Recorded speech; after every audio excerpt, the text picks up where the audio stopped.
합니다. 여러분 오늘 3문답 하는데 우리 지난주도 3문답 했잖아요. 지난주는 하나님은 영이시다. 그리고 하나님의 비공유적 속성, 하나님이 공유하지 않으시는 비공유적 속성에 대해서 우리가 봤는데 오늘은 우리가 공유적 속성, 하나님이 영이시다는 사실과 공유적 속성들에 대해서 반만 보도록 합시다. 제가 이렇게 그 3문답을 가지고 계속 하는 이유는 우리가 지금까지 3문답 옛날에 웨스트민스터 소유리 문답을 한번 다룰 때에 우리가 1문답씩 이렇게 쭉쭉쭉쭉 갔었는데 이 하나님을 아는 지식, 하나님이 어떠한 분인가를 아는 것은 우리들의 신앙과 모든 예배에 굉장히 긴밀하게 연관이 되어져 있습니다. 그래서 하나님의 어떠함을 아는 것은 사실은 이게 뭐 그냥 해도 되고 안 해도 되고 어떤 그런 문제라기보다는 무엇보다도 하나님이 누구신가를 알 때 우리들이 드리는 예배, 우리들의 기도, 우리들의 삶에 나타나는 모든 상황들 가운데 어떻게 판단해야 하는가 하는 것들이 다 하나님이 누구신가를 아는 것, 누구신지 대체 아는 것에 굉장히 많이 근원을 두고 있습니다. 그래서 이 하나님을 아는 것, 하나님이 어떠한 분인가를 아는 것이 굉장히 중요합니다. 우리 노년부는 특별히 이렇게 우리가 이야기를 했었는데 지난번에 할 때 여러분 그 성경 그 요리문답 자체를 보면 여러분들이 가지고 있는 문답을 보면 이 하나님이 누구신가라고 했을 때 누구신가라고 얘기했지만 who is God 이렇게 안 했습니다. 그죠? 뭐라고 얘기하죠? What is God 이렇게 합니다. 그게 왜 그러냐면 우리는 하나님을 전에도 얘기했듯이 인간은 하나님을 알 수가 없습니다. 오늘 오전에 말씀으로 비해보면 우리는 어린아이와 같이 좌우분간을 못하는 자들이기 때문에 삼위 하나님을 알 수가 없습니다. 그래서 하나님은 성경을 통해서 하나님을 계시해 주셨습니다. 그래서 우리는 계시를 통해 나타난 하나님의 속성을 알 뿐입니다. 그러니까 우리가 만약에 승민 형제를 알고 제가 은희자매를 아는 것처럼 그렇게 사람을 알 수 있는 것처럼 하나님을 아는 것이 아니라는 것이죠. 그죠? 그래서 하나님의 속성이 무엇인가에 대해서 우리가 볼 텐데 하나님은 영이시다. 그리고 우리가 지난주에 비공유적 속성, 무한하시고 불변하시고 영원하시다라는 걸 봤는데요. 오늘 이어서 공유적 속성을 보도록 하겠습니다. 우선은 하나님은 영이시다라고 했습니다. 영이시다. 하나님이 영이시다라는 건 뭐라 그랬습니까? 하나님이 영이시다라는 것은 뭐예요? 네. 하나님은 육체가 물질이 아니시다. 이게 이제 가장 기본적인 내용입니다. 하나님은 눈에 보이지 않는다. 자, 그 하나님은 우리는 영적인 존재입니까? 아닙니까? 우리는 영적인 존재입니다. 그죠? 그러니까 우리가 이거를 잘 생각하셔야 돼요. 하나님은 존재의 크기에 따라서는 뭘로 만드셨어요? 하나님은 존재의 크기에 따라서는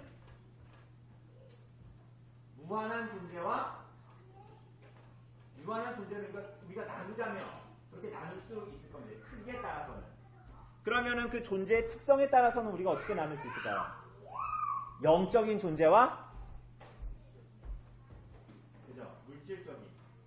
물질적인 존재로 나눌 수가 있어요. 육적인 존재로 나눌 수가 있을 거예요.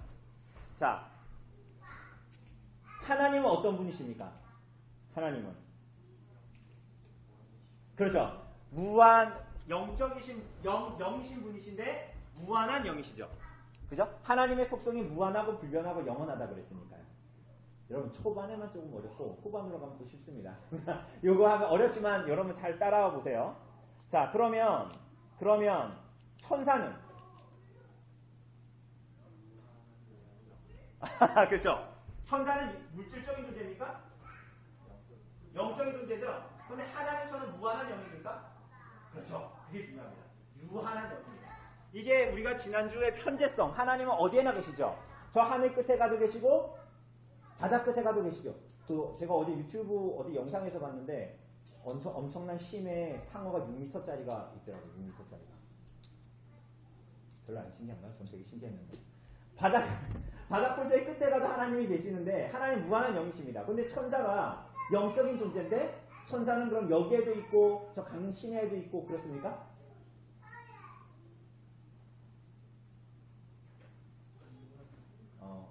그렇죠.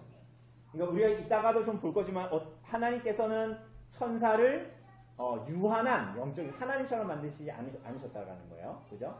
유한한 영적인 존재로 지으셨다. 자, 그러면 식물은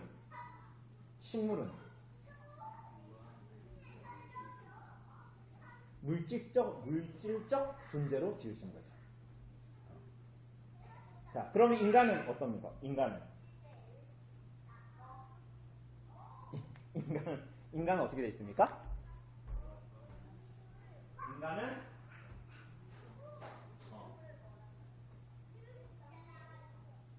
유한하면서 영적인 존재죠? 그죠? 그리고 동시에 뭐예요? 물질적인 존재로. 그래서 우리가 지난번에 그랬잖아요. 하나님의 영이시다라는 것은 우리에게 위로가 된다. 왜냐하면 우리는 굉장히 육과 영을 가진 진귀한 존재이기 때문에 하나님이 우리 가운데 거하신다. 뭐 우리가 이런 내용들을 우리가 지난주에도 보지 않았습니까? 자, 이렇게 우리가 나눌 수 있습니다. 하나님은 무한한 영이십니다. 그래서 충만하게 존재하십니다. 천사는 유한한 영입니다. 그래서 한정적으로 존재합니다. 어떻게 존재한다고요? 천사는? 유한한 영은 어떻게 존재한다고요? 한정적으로. 그러니까 우리가 좀 구분해 보는 거예요. 여러분 여기만 어렵고 다 쉽습니다. 그리고 물질적인 존재는 굳이 표현하자면 제한적으로 존재한다. 이렇게 이제 구분해 볼 수가 있습니다. 이걸 표현하기 위해서 그런 거예요. 자, 그래서 천사는 유한한 영이기 때문에 한정적으로 존재합니다. 하나님처럼 어디에나 계시는 편재성을 가진 분이 아니라는 거예요. 그러면 인간은 어떻죠? 유한한 영이자 물질이기 때문에 한정적으로 그리고 제한적으로 존재한다. 그러면 동물들은 다 뭐예요? 동물이나 식물 이런 것들은 다 제한적으로 존재한다. 이렇게 우리가 이제 볼 수가 있어요.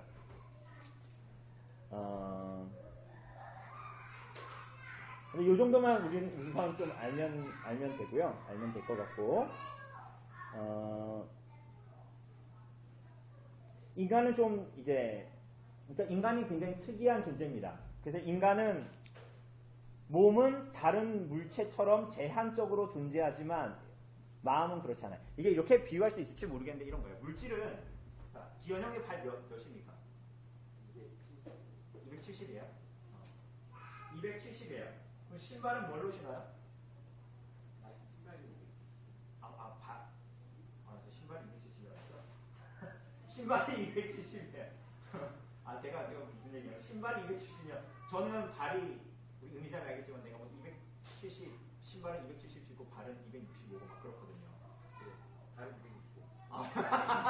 저랑 똑같은 마음을 가진 사람이에요.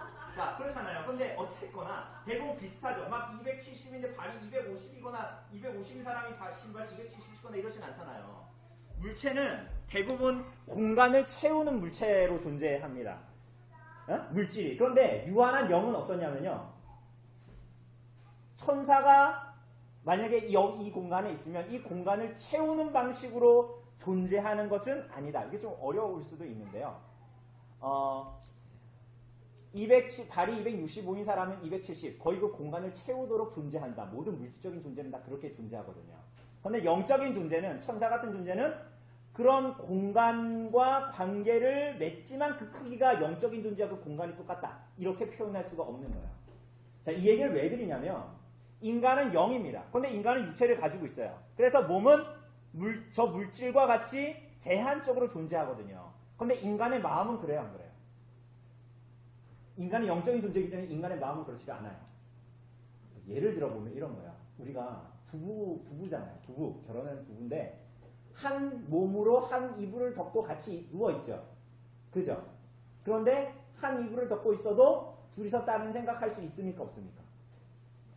예를 들자면 그렇다라는 거야. 그러니까 인간은 물질적인 존재로만 지어진 것이 아니라 유한한 영을 가진 존재로 굉장히 진귀한 존재로 하나님께서 지으셨다라는 거예요. 그러니까 동물과 전혀 다른 그러한 존재로 지었다라는 거 우리가 우선은 좀 기억할 필요가 있습니다. 그래서 인간은 유한한 영적인 존재이기 때문에 그럼 하나님처럼 어디나 존재할 수 있다라는 것이 아니라 유한한 영으로서 존재하는 것이다. 마치 천사와 같이 마음은 그럴 수 있다라는 거예요. 그런데 그게 하나님처럼은 아니다. 인간의 몸은 물질이라 제한적으로 존재하는 존재로 살아간다. 그러나 하나님은 어떻다? 무한하신 영이신 분은 충만하게 거하신다. 충만하게 거하신다. 그러니까 우리는 하나님이 영이시다라는 걸 예를 들기 때문에 강릉에도 있을 수 있고 이 시간에 서울에도 있을 수 있고 이런 식으로 존재가 거기에 있다라는 식으로 생각하지만 하나님은 온 세상에 충만하게 존재하시는 분이다. 이렇게 생각해야 됩니다. 그죠? 하나님이 영이시기 때문에 무한한 영이시기 때문에 그렇다. 이렇게 이제 얘기하고요. 그래서 이것과 연관해서 우리가 지난주에 비공유적인 속성, 무한성, 특별히 공간의 무한성을 얘기했습니다. 공간의 무한성. 공간의 무한성은 뭡니까? 현재성이죠? 그럼 시간의 무한성은 뭐예요? 시간의 무한성은 비공유적 속성에서 제 말이 어렵습니까? 좀 어렵죠? 이게 좀 어려운 내용입니다.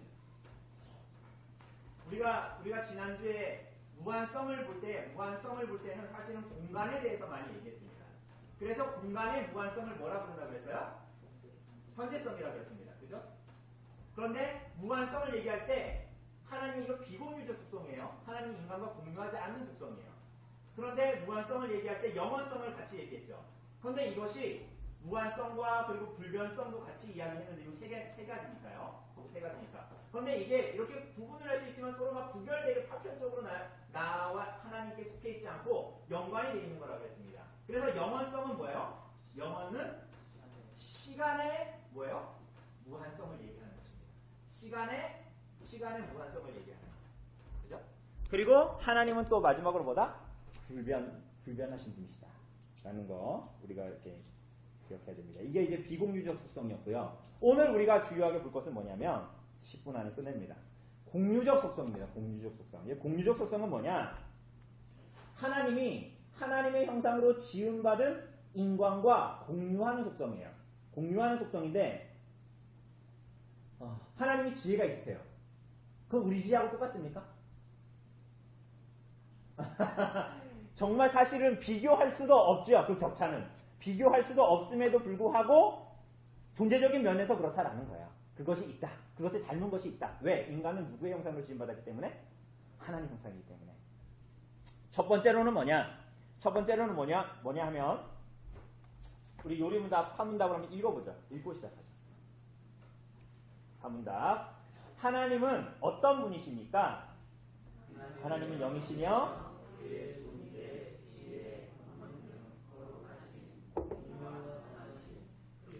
진실하심에 있어서 무한하고 영원하며 불변하시다. 자, 존재. 출애굽기 3장 14절에서 하나님께서 말씀하신 대로 하나님은 스스로 있는 자, 자존하시는 분이다 라고 얘기했습니다. 우리는 어떻게 합니까? 우리도 자존합니까? 우리는 어떻게 존재합니까? 그러니까 만들어져서 누구에게 의지하여 존재하는 거예요, 사실은. 만물이 다 누구에게 의지하고 있어요? 하나님께 의지하는 존재입니다. 그래서 성경에도 보면 하나님께서 만민에게 생명과 호흡을 주시는 분이십니다. 생명과 호흡을 주시는 분이세요. 우리는 우리 생명이 우리들의 손안에 있다라고 생각하지만 그렇지가 않다라고 이야기했습니다. 그죠? 성경은 모든 생명과 호흡을 하나님께서 허락하셨다라고 얘기합니다. 그러니까 자존이다, 스스로 존재한다는 면에서는 하나님이 사람과 공유할 내용은 없지만 단지 존재 자체의 측면에서 보면 존재하니까 그런 의미에서는 공유하는 것이다. 이렇게 말할 수가 있습니다. 두 번째는 뭡니까? 두 번째는 뭐예요? 지혜입니다. 지혜. 여러분 한 분야의 전문가가 되려면 몇 시간을 투자해야 될까요? 통상적으로 말할 때. 네? 전문가십니다. 전문가가 되려면 10,000시간을 투자해야 된대요.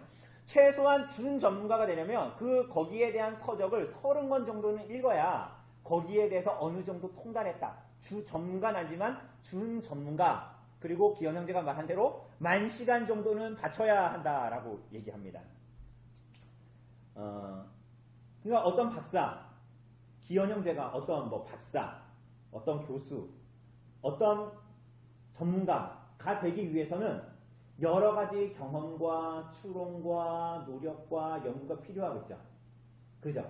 그러면 우리는 거기에 상응해서 뭘 얻게 됩니까? 거기에 대한 지혜를 얻게 되지요. 맞습니까?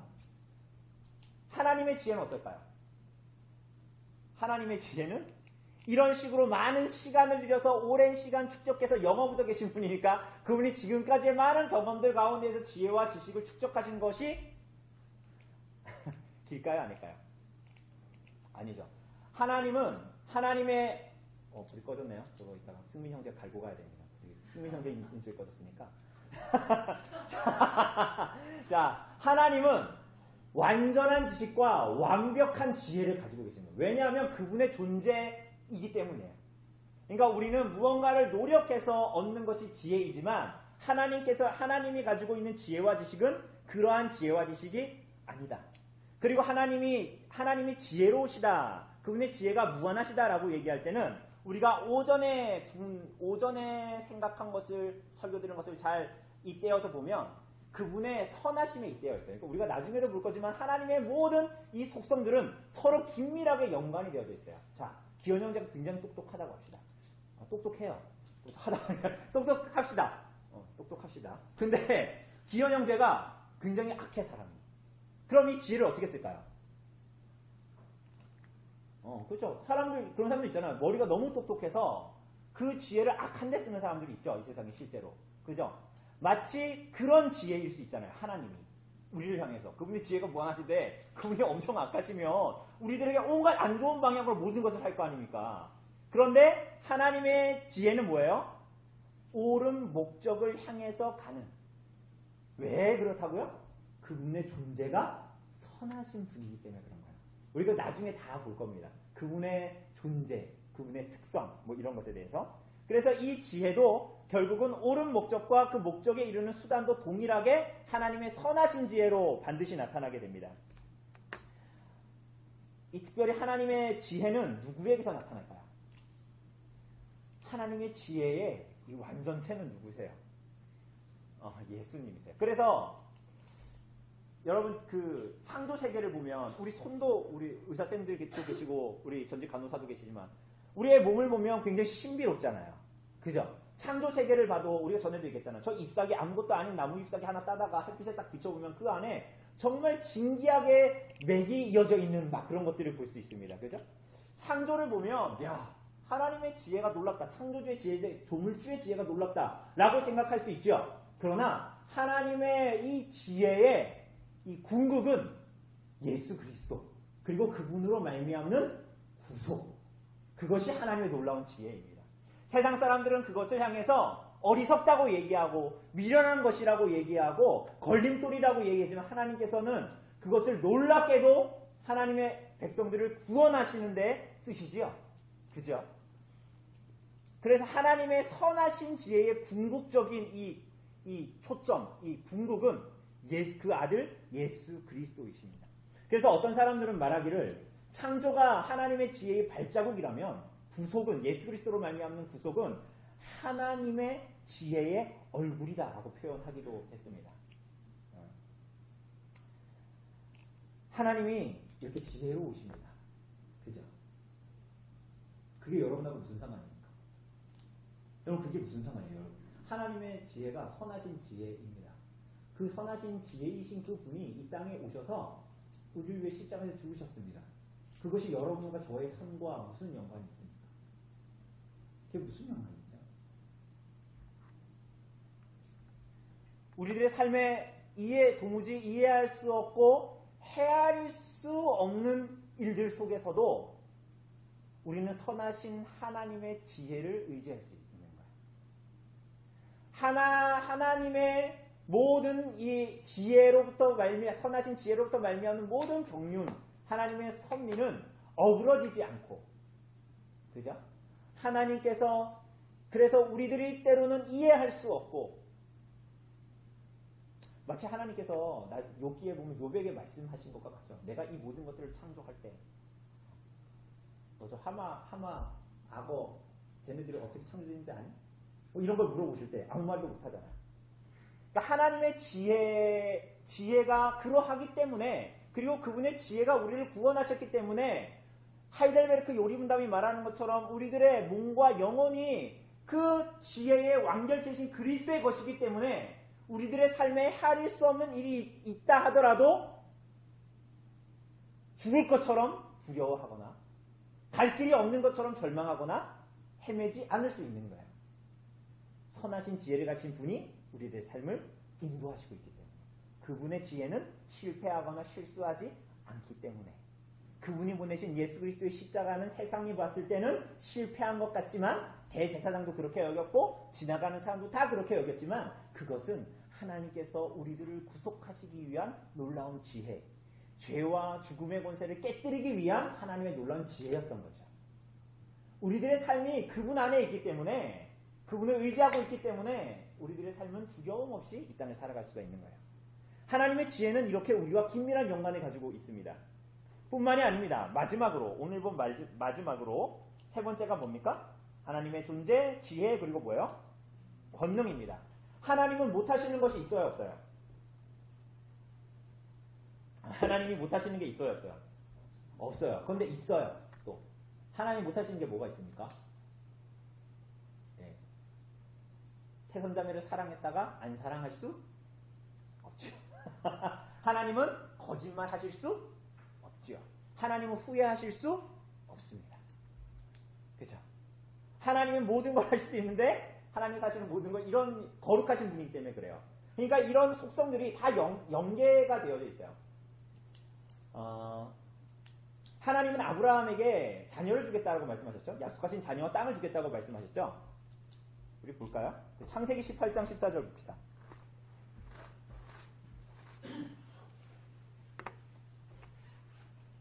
창세기 18장 14절을 보면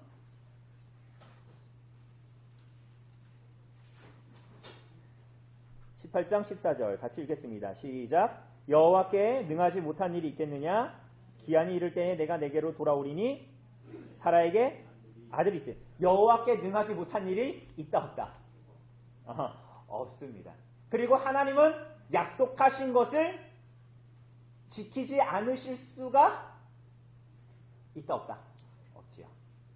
하나님은 약속하신 것을 반드시 지키시는 분이시죠. 그리고 능치 못함이 없는 분이십니다. 그런데 하나님은 또한 권능이 있으신 분이고 능력이 있으신 분이고 전능하신 분이신데 그분은 깡패 같지 않다 그랬습니다. 그분의 능력은 깡패 같지 않다 그랬어요. 그죠?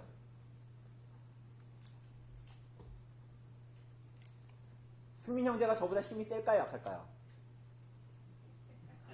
어때 보여요? 네, 세죠? 그래서 제가 대학교 때 같이 노가다 갔는데 저는 아저씨한테 욕먹었다니까요. 너 그렇게 일할 거면 노가다 왜 나왔니? 그래서 승민 형제한테는 참 일 잘한다고 그랬거든요. 그런데 승민 형제가 그 힘을 깡패처럼 쓰면 선한 능력이 아니잖아요. 그죠? 하나님의 능력은 깡패 같은 능력이 아니라는 거예요. 선한 능력이에요. 선한 능력. 하나님은 선하시기 때문에. 그런데 이것을 잘 이해하기 위해서 우리가 전에 제가 카톡으로도 제가 보내드렸던 것 같은데 하나님의 권능을 두 개로 나눠요. 뭘로 나눠요? 기억나세요? 뭘로 나눕니까? 하나님의 권능을. 여러분 이거 끝입니다. 오늘 요거 끝인데 하나님의 권능을 뭐로 나눕니까? 하나님의 권능을 뭘로 나눠요? 절대 권능과 질서적 권능으로 나눕니다. 여러분 기억하세요? 제가 옛날에 뭐 이렇게 드렸던 것 같은데 카톡으로 기억나세요? 기억 안 나서 상관없어요. 자, 그 하나님의 권능은 절대 권능과 질서적 권능으로 나눌 수 있습니다. 절대 권능은 뭡니까? 하나님이 하실 수 있지만 반드시 하시지는 않는 거예요. 자, 여러분 하나님께서 우리 이 세상을 그분의 능력으로 수백억 개를 만드실 수 있었을까요? 없었을까요? 하나님이 이 세상, 우리가 사는 이 세상을 수백억 개를 만드실 수 있었을까요? 없었을까요? 있었죠. 하나님은 권능이 있으신 분이잖아요. 하나님이 능치 못한 힘이 없으시잖아요. 그런데 하나님이 그렇게 하지 않으셨죠. 그러니까 하나님의 이거는 절대 권능이라고 말할 수 있는 거예요. 하나님 모든 게 하실 수 있는데 하시지 않은 거예요. 자, 그러면 질서적 권능은 뭘까요? 질서적 권능은 하나님께서 자신의 뜻을 따라서 실제로 작정하시고 섭리하시고 이루시는 일을 가리킬 때 그것을 뭐라 그러냐면 질서적 권능이라고 얘기합니다. 자, 예를 들면 예수 그리스도의 고난을 생각해 보시면 됩니다. 오늘 오전에 우리가 말하는 대로 예수님이 십자가에 달려 죽으시는 일들이 벌어집니다. 그런데 하나님은 자신의 절대 권능을 따라서 그리스도가 십자가에 못 박히지 않도록 하실 수 있었을까요? 없었을까요? 있었죠. 그런데 하나님은 그렇게 하지 않으셨죠. 왜? 질서적 권능을 따라 하나님은 그렇게 하기를 원하셨던 거야. 이해되십니까? 그래서 우리는 그럼 하나님의 질서적 권능과 절대 권능이 우리하고 무슨 상관인가? 하나님의 권능이 대체 우리하고 무슨 상관인가? 우리는 하나님 이 땅을 살아가면서 하나님의 절대 권능이라는 그 이론적인 세상에 살고자 하는 유혹을 뿌리쳐야 됩니다. 이게 무슨 얘기입니까? 하나님은 여러분이 성경 안 읽고 예배 안 드려도 여러분이 성경 안 읽고 예배 안 드려 이런 걸로 하면 되겠다. 자, 제가 은희자매로 부신자라고 해봅시다. 은희자매한테 제가 복음을 전하지 않아도 은희자매가 어느 날 길거리 가다가 확 회심을 해가지고 하나님을 믿을 수 있을까요? 없을까요? 있죠? 하나님은 근데 그렇게 하기를 원하지 않으신다. 우리는 근데 그게 굉장히 간편해 보이거든요. 왜? 그렇게 해서 우리는 복음을 안 전해도 되는 간편한 복음과 자기 십자가를 지고 가길 원하거든요. 이해되십니까? 우리는 하나님의 절대권은 야 내가 전도하지 않아도 하나님의 뜻이면 저 사람은 회심할 거야. 자, 우리 아무것도 안 해도 돼. 이게 바로 하나님의 절대 권능을 인간의 죄악으로 만들어서 무일법지로 가는 거예요. 사람은. 굉장히 인간의 죄악이 교묘하거든요. 그런데 하나님은 그렇게 하기를 원하시지 않으십니다. 하나님은 설교, 성경 읽기, 성례가 없이도 모든 교회와 성도들을 성화시킬 수 있지만 절대 권능으로 그렇게 하실 수 있지만 그렇게 하기를 원하지 않으십니다. 질서적 권능을 따라서 하나님은 하시기를 원하세요. 그래서 하나님은 때로는 여러분 제가 아는 분 중에 이런 분이 있어요. 목사님인데 기도하지 않아도 된다는 거예요. 기도하지 않아도 하나님이 다 하신대. 그런데 하나님은 어떤 일은 기도로 이루도록 정하셨고 기도하지 않으면 받지 못하도록도 하셨습니다. 그리고 바빙크의 말에 의하면 뭐예요? 하나님의 작정은 성도의 기도까지도 포함하고 있다. 왜냐하면 성경의 곳곳에서 나타나잖아요. 하나님의 일을 이루시는데 성도의 기도를 사용하시거든요. 그건 하나님의 작정에 포함되어 있다는 거예요. 그게 뭐예요? 하나님의 질서적인 권능을 따라 하나님께서는 하기를 원하셨다는 거예요. 하나님은 자기 백성의 기도 없이도 일을 이루실 수 있습니까? 없습니까? 있으시죠. 그러나 하나님은 그런 방법을 정하지 않으셨다는 거예요. 그런 식으로 일하기를 원하시지 않으셨다는 거예요. 여러분 이런 하나님의 권능이 대체 여러분과 저의 삶에 무슨 상관이 있습니까? 하나님의 권능이 있다는 게 긴밀한 관계가 있습니다. 이런 질서적인 권능을 잘 생각해야 되는 거야. 절대 권능으로 생각하지 않고. 자, 예를 들어 봅시다. 에베소서 6장 4절 말씀 볼까요? 신약성경 에베소서 6장 4절. 에베소서 6장 4절.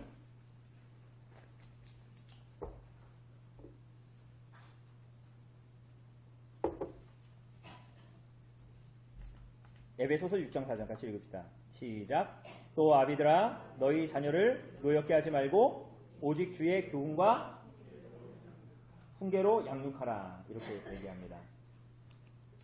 자, 두려움과 주의 훈계로 자녀들을 양육하지 못할 경우 우리는 그 자녀들을 위한 하나님의 약속에 소망을 둘 근거가 없게 됩니다.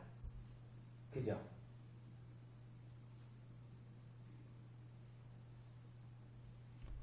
하나님은 때로는 여로보암 같은데 아비야 같은 사람이 나오기도 하십니다.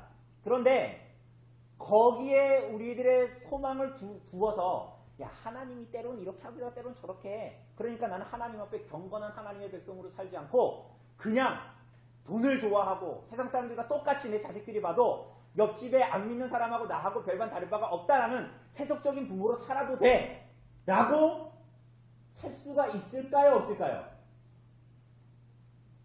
살 수가 있습니까? 없습니까? 그렇게 살아도 됩니까? 안 됩니까? 어렵습니까? 여러분 하나님은 하나님의 비밀한 뜻에 의해서 우리가 살아갈 것을 요구하시는 것이 아니라 언약의 요구에 따라 자녀를 양육하라는 뜻에 열심히 순종한 의무를 주신 것입니다. 그죠? 우리는 이것을 질서적인 권능에 따라 이것을 하고 두려움과 주의 훈계로 자녀를 양육해야 됩니다. 그리고 그 이외의 것은 다 누구에게 맡기는 거예요? 하나님께 맡기는 것이지. 하나님이 다 자기 마음대로 하시는 분이야. 이렇게 해놓고 아유 그래 하나님 알아서 하시겠지. 나는 내 편대로 살아야 되겠다. 아유 뭐 이렇게 열심히 해봤자 뭐하나. 세속적인 부모로 그냥 살아야지. 뭐 나같이 이렇게 신앙 없는 것처럼 사는 사람 우리 아들 딸이 봐도 하나님이 거두시려면 다 거두셔. 이렇게 할 수가 없다라는 거야. 근데 우리는 자꾸만 그렇게 하고 싶거든요. 자꾸 내가 성도로 살아가는 걸 포기하고 싶거든. 그리고 그걸 자꾸만 방패막이로 쓰는 게 뭘 쓰는 거예요? 하나님의 절대 권능을 들어가지고 아주 교묘한 죄악으로 포장해서 그렇게 자기를 포장하는 거예요. 하나님이 알아서 하신다고. 그리고 자기는 자기 십자가를 지고 주님을 따라가지 않는 거야. 그런데 오늘 오전에 본문이 보면 어때요? 자기 주님의 십자가를 진 구레네 사람 시몬. 그가 뜻밖의 우연에 가장한 하나님의 필연 안에서 하나님을 만나고 그의 자식들은 결국은 어떻게 된 거예요? 알렉산더 루포는 로마 교회에 유명한 사람이 된 거예요. 무슨 유명? 돈이 많아서 유명했을까요? 믿음이 있으니까 유명했겠지. 하나님께서 우리에게 요구하시는 것은 질서적 권능에 따라 하나님께 순종하는 의무를 행하는 것입니다. 그리고 이외의 모든 것들은 하나님께 맡기는 거야. 물론 우리가 그 의무를 다한다고 해서 그게 하나님 앞에 자격과 조건이 되는 것은 아니죠. 또 한 가지 예를 들어봅시다. 자, 그럴 리는 없지만 은희자매가 불신자 남편과 결혼했다고 합시다. 자, 불신자 남편과 결혼했어요. 불신자 남편을 둔 그리스도인 아내인 은희 씨는 남편이 어느 날 TV를 보다가 혹은 집에서 일을 하다가 설거지를 하다가 하나님께서 그 사람을 회심시키는 일이 가능할까요? 안 가능할까요? 가능하죠. 하나님의 전능하심을 부인합니까? 하실 수 있죠. 그러나 우리는 거기에 의탁해서 살도록 부름받지 않았어요. 그런데 우리가 아까 얘기한 대로 자꾸 거기에 우린 초점 맞춰서 살고 싶은 거예요. 자기 십자가를 사실 안 지고 싶은 거예요. 자, 무슨 얘기냐? 그러면 우리는 어떻게 해야 될까요? 은희 씨는 안 믿는 그 남편을 위해서 향해서 어떻게 해야 될까요? 저 인간은 하나님도 포기한 인간이야. 하고 냅둘까요? 어떻게 해야 됩니까? 마지막입니다. 베드로전서 3장 봅시다. 베드로전서 3장 1절에서 2절. 베드로전서 3장 1절에서 2절은 뭐라고 말합니까? 같이 읽읍시다. 베드로전서 3장 신약성경 380쪽. 신약성경 380쪽. 베드로전서 3장 1절 2절 같이 읽읍시다. 시작. 아내들아 이와 같이 자기 남편에게 순종하라. 이는 혹 말씀을 순종하지 않는 자라도 말로 말미암지 않고 그 아내의 행실로 두려워하며 정결한 행실을 봄이라. 베드로전서가 뭐라고 얘기해요? 복음으로 말미암는 아내의 삶, 복음으로 말미암는 남편의 삶의 모든 선행으로 하나님을 두려워하겠네. 이 선행은 그냥 내가 조금 윤리적이고 도덕적으로 착하게 살아야지가 아니라 하나님의 말씀에 의거한 십계명에 의거한 하나님의 복음에 의거한 자기 십자가를 지고 삶을 살아가는 것을 보고 그가 하나님이 살아계시다는 것과 하나님이 어떠한 분이라는 걸 알고 두려워하게 된다는 거야. 여러분 안 믿는 사람들이 영신 하나님을 볼 수 있습니까? 안 믿는 사람에게는 내적인 외적인 수단이 다 없는데 내적인 수단은 믿음과 외적인 수단은 성경을 읽고 싶지도 않는데 그 사람이 어떻게 영신 하나님을 봅니까? 그럼 영신 하나님을 무엇을 통해서 볼 수 있어요? 모든 믿는 자들의 삶을 통해서 보는 거예요. 그래서 하이델베르크는 선행이라고 얘기하는 거예요. 선행은 여러분과 제가 천국에 가기 위한 노잣돈이 아니에요. 우리에겐 아무 소망이 없거든요. 복음으로 거듭나 예수 그리스도의 십자가에 불행의 심호같이 못 박혀 나 옛사람이 죽고 그래서 새 사람으로 살아 그리스도로 옷 입고 자기 십자가를 지고 주님을 쫓아가는 사람들이 살아가는 삶이 뭐예요? 선행이에요. 선행. 복음으로 말미암는 삶이 선행이거든요.